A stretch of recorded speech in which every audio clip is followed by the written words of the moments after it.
नाज़रीन, अस्सलाम वालेकुम व रहमतुल्लाहि व बरकातुहू। कुरान और हदीस के हवाले से हम तक ये पैगाम पहुँचता है कि हम किसी दूसरी कौम की मुशाबहत इख्तियार ना करें। हम हर हाल में अपनी इस्लामी शनाख्त को बरकरार रखें।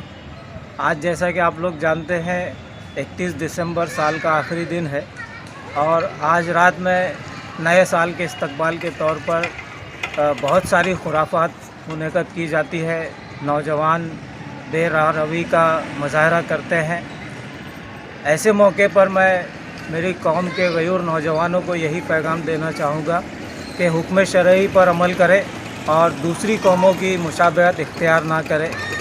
अगर इस्लाम में कहीं ये बात होती कि नए साल का इस्तकबाल धूमधाम से मनाया जाए तो यकीनन हमारे लिए हुक्म होता है कि हम मुहर्रमुल हराम का इस्तकबाल बहुत धूमधाम से करते।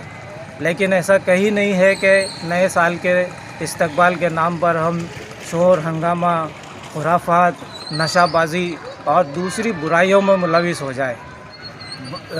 नौजवानों से मैं यही कहना चाहूँगा कि जो दूसरी कौमें जिस तरह के म्यूज़िक और गाने बजाने, शराब नोशी और दीगर हंगामे करती है उससे बिल्कुल बचे, उससे दूर रहे।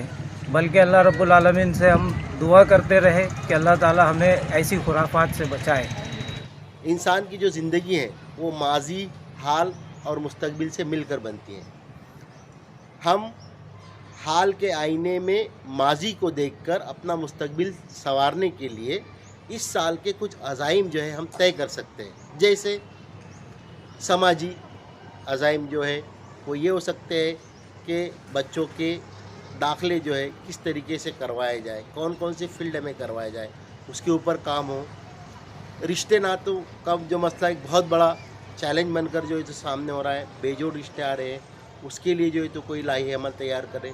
नौजवानों की जो कमेटियाँ हैं मुख्तलिफ़ किस्म की, वो अपनी ख़ुद की सेहत, तंदुरुस्ती, उसके ताल्लुक़ से जो है तो अज़ाइम का इंदराज कर ले और इस 31 दिसंबर को हम योम एहतिसाब के तौर पर जो है वो हम उसको शुमार करें।